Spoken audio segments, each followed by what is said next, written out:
nagtatry lang ako na mag-instead, nagtry ako ng sarili ko, diba?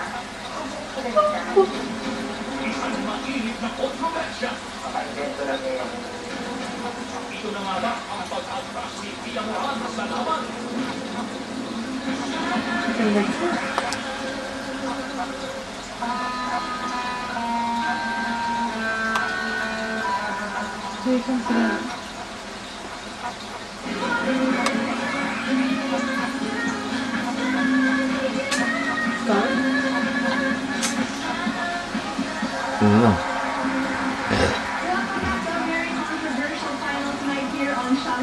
Before the break, we announced that Pia Morales is having some doubts whether to compete tonight or not dahil hindi na nga sila magkaayos ng partner niya si Efren Ivo.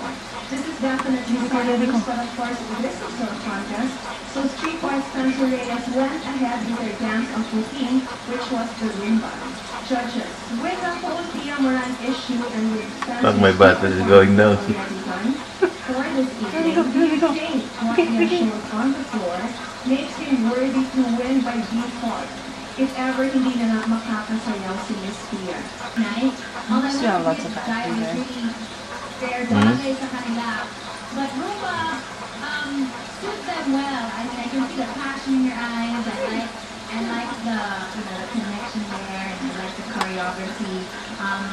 I still don't see you talagang pro dance sport moves talaga. But I did notice that a little move, because if you move, I move. Rotation that's happening there. Bagay talaga kay Spencer, I was telling him parang you really like ballroom, parang nag-research ko sa mga costumes, and talagang inaalam niya yung art of it. So I can see that. I think that's it. And we internalize yung sayaw. So I love this Rumba. Work a little bit on the technique a little bit more, but